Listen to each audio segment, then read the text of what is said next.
morning, everyone. I want to thank everybody for coming out to talk about this horrific storm that we had. I want to give you an update on the progress that we've made and how we're planning in case anything happens this evening.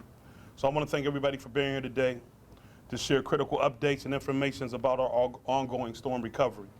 I'm joined by Duquesne Light Director of Communication, Matt Neinstein, Director of Public Works, Chris Hornstein, and Public Safety Director, Lee Smith.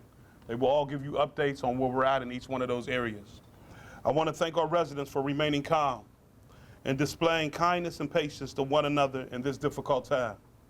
I see and hear how frustrating this is for you. I hear it wherever I'm at, and I just want to really know I'm frustrated too. It is completely a natural reaction that we have to be frustrated. But ahead of my frustration is unrelenting concern for people's safety.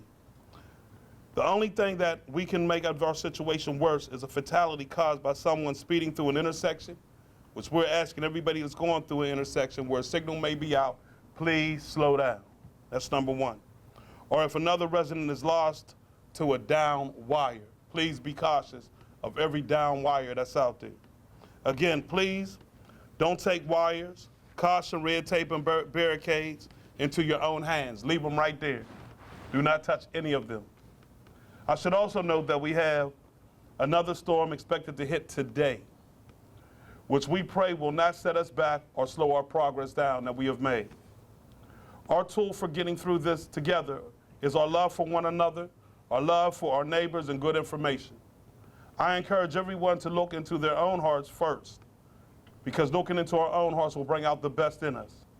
As for good information, I want the people of Pittsburgh to know that our city departments are working hard and gloved with Duquesne Light to get status updates and to take action, like my emergency declaration, to try to reduce the time that people are without power, transportation, school, parks, and normalcy. We are also taking steps to provide residents with resources to help them through this time. We've embedded firefighters into 5 Department of Public Works crews to confirm power lines are deactivated. This will help speed tree removal where trees are entangled with wires, in addition to our ongoing coordination with Duquesne Light. We have added evening hours to our rec centers and senior centers so that folks can charge their devices and also use internet. So if you need to charge your oxygen tanks, please stay there, please go there. Information on which centers and hours are updated will be on the Parks Department's of social media as well as mine, Ed Gainey. EMS has added additional crews to help with oxygen delivery to people who have home oxygen and whose supply has been interrupted. Let me say that again. EMS has added an additional crew to help with oxygen delivery to people who have at home oxygen and whose supplies have been interrupted. DPW will open 4 drop-off centers for yard debris between 6 a.m. and 10 p.m. this coming Saturday and Sunday. City residents can go to one of our 4 centers to dispose of plants and tree debris from their cleanup on their own property. And this weekend, we will waive the fees for all residents.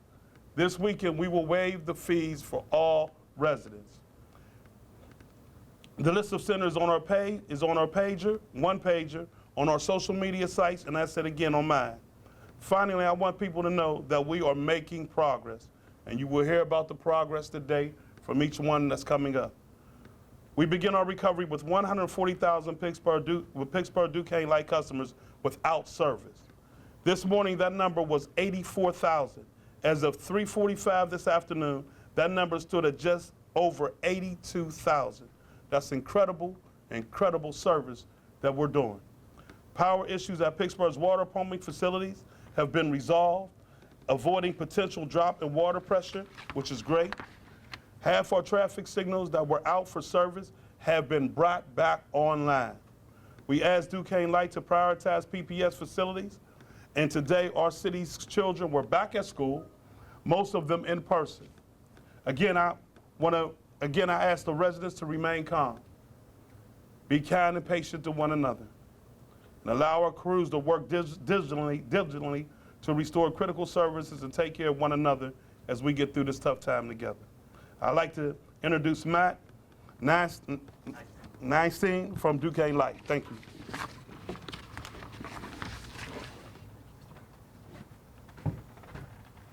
Good afternoon, everyone.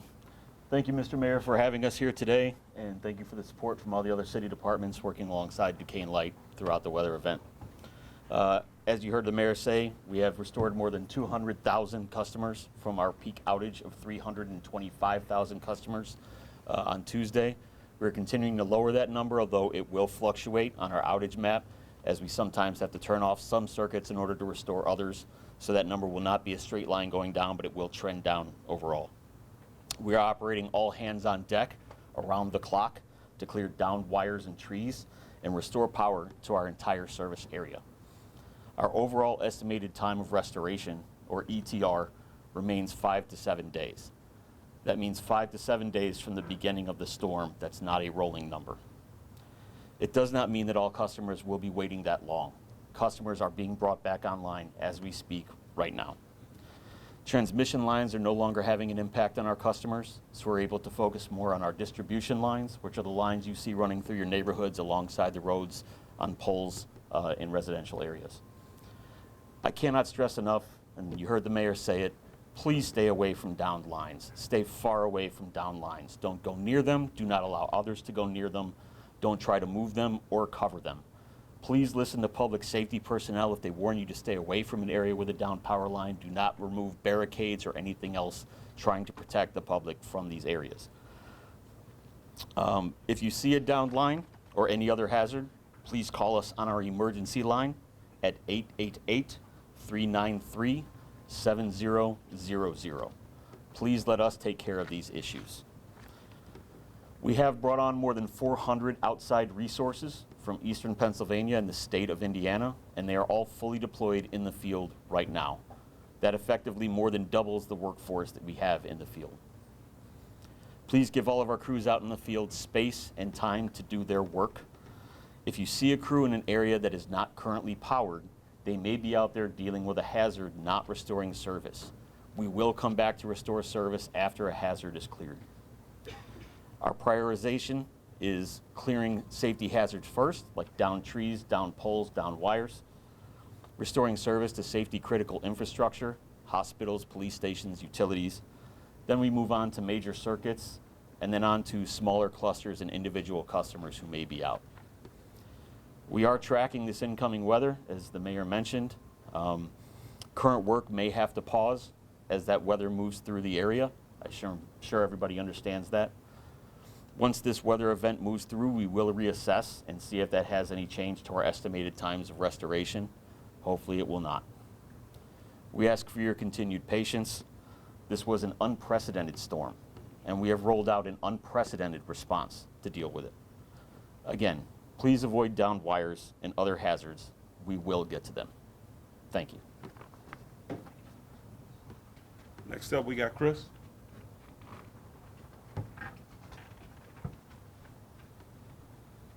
Thank you. Chris Hornstein, the Director of Public Works for the city. So I want to begin by expressing my deepest gratitude for and appreciation for the just unwavering commitment of our staff and men and women in the Department of Public Works. For the past several days, our crews have demonstrated just unbelievable response, working around the clock, helping to clear our city's roadways, sidewalks, and public spaces. I also want to extend our sincere thanks to Duquesne Light and their vegetation patrol folks who have been working in close coordination with us to help us provide access to residents in removing falling trees from down lines. Also, I'm deeply grateful for the support from the Fire Bureau of the City of Pittsburgh for their technical assistance and helping us diagnose some of these trouble areas. We're still having problems remaining access, so we're hopeful this technical assistance is going to be able to get some access back to neighborhoods, as well as those folks in the emergency management for their coordinating support as well. This kind of cross-departmental support is critical in times like this to provide timely, effective response for residents. Without this type of coordination, we're not all nearly as effective, so I'm just proud up here to say that I'm part of one city team that's providing an effective response for residents. Even as we respond to this immediate crisis, I want to emphasize that our regular work is still ongoing. So we're still collecting resident trash, we're still sweeping streets, we're still doing infrastructure maintenance and more. The ability to maintain these essential functions during a time of increased demand is a testament to my staff's professionalism and their resilience. So in light of the recent storm, as the mayor mentioned, we're taking some additional steps to help residents, provide some support. So beginning this weekend, we will be opening up our debris drop-off sites across the city for yard waste, so trees, limbs, what have you, green waste. So these sites are going to be open from Saturday and Sunday, 6 a.m. to 10 p.m. All fees will be waived for residents. I just have to note that this does not extend to contractors. This is for residents who are hauling their own waste. You'll see these lists. They'll be provided on the website. So we strongly encourage all our residents to take advantage of this. We understand that they too, with their own private trees and vegetation, they have experienced damage. This is an opportunity for them to get some of those things removed. So for folks who have an extended power outage and are looking to dispose of their old or expired food waste, we can take that stuff at the curb. We're asking folks to be mindful of the weight of the containers, so please try to keep things under 35 pounds if you're using a container. If you're bagging it, please be mindful of the weight so the bag will not tear. Perhaps use multiple bags. This helps keep our garbage collection folks safe and available for work. By working together, we can accelerate our response process and ensure our neighborhoods remain clean, accessible, and safe. Again, just our deepest gratitude to our staff here at the city and the Department of Public Works and across the city for their patience, the community support that we received, and their cooperation. Thank you. Public Safety Director Lee Smith.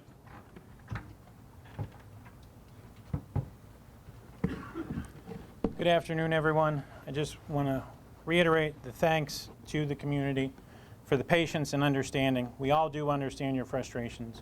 We all live in the city. We all live in this area. We understand. We have many first responders that are working over the past few days, some of them 24 hours a day almost. Their families are also at home without power. We're all in this together, as we always are with the city.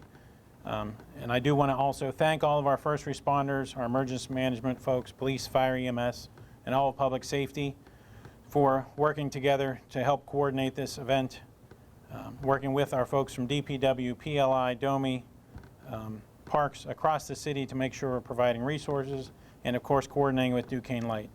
As stated before by Duquesne Light and others, priority is always critical infrastructure, and the life and safety of residents and workers are going to be our first priority as we're mitigating and repairing and restoring efforts here. Reiterate again, wires, please stay away from any wires. Even if they're normal communication wires, they can become energized if a live power line touches them or connects with them. We assume, and that's part of the delay here at times, we have to make sure that we have the proper staffing and the proper resources on site at each of these trees when trees are tangled, when there's wires down, to ensure the safety of the workers, to make sure those lines are not energized and won't become energized while they're working there. For folks that are at home, stuck, not able to get out, if you need something if you need support, you need medical services, please call 911. We will get to you even if you cannot get out of your roadway. We, police, fire, and EMS will always find a way, and we will always get to you. Anyone who might be at home on oxygen, as they stated, our EMS is doing home delivery of oxygen for short-term solutions and temporary help. We'll continue that program until throughout this incident. But we also ask you to be sure to contact your supplier, your normal oxygen supply provider. They should be able to also provide additional non-powered oxygen support and supplies. Folks that are in need of food services that may get normal meal delivery, or even if you don't get normal meal delivery and need something, we are working with the Greater Pittsburgh Food Bank, DHS, and others to provide food services to folks. If you need that sort of service, please call 211. Through the United Way, the 211 service gets direct line into DHS, so we can get services to folks there, as well as the food services that are being provided at the rec centers and senior centers across the city. Folks that are on SNAP that need food replacements, you may have your power back on and now you need to replace the food that was in your refrigerator, please also go on the SNAP website, contact 211, let them know you need that replacement. Finally, we've been getting additional questions about the marathon. We continue to support that as much as we can. However, P3R is taking the lead on it. It is their event. They're the primary on it. The city supports as we have resources, if we have resources available, but they are working to make sure the marathon route and the detours for the marathon will be open and clear by Sunday. We don't have any concerns at this time talking to them. They're fully, I believe, all issues they'll be able to help us mitigate, or they'll mitigate themselves if we're not able to support. Again, our priority is always life and safety of the people, as well as restoring power to our residents as quickly as possible. Thank you.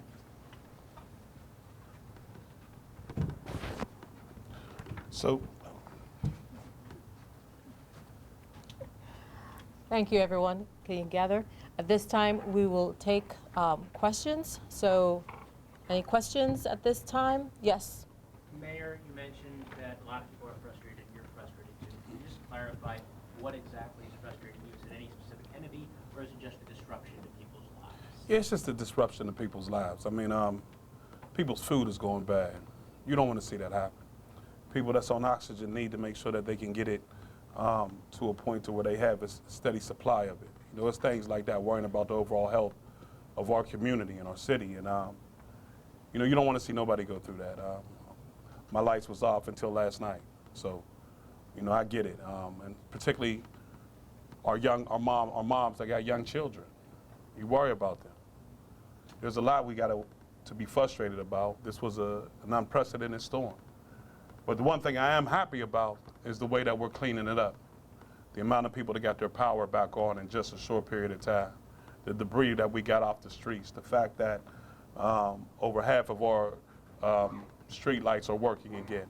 Those are the things that I get excited about. But yeah, it's frustrating because you don't want to see families have to deal with what they're dealing with. All right. Hold on a second, please. WESA? Are there specific neighborhoods so far that you know are dealing with the worst level of damage, and are there specific resources being directed to them? Matt?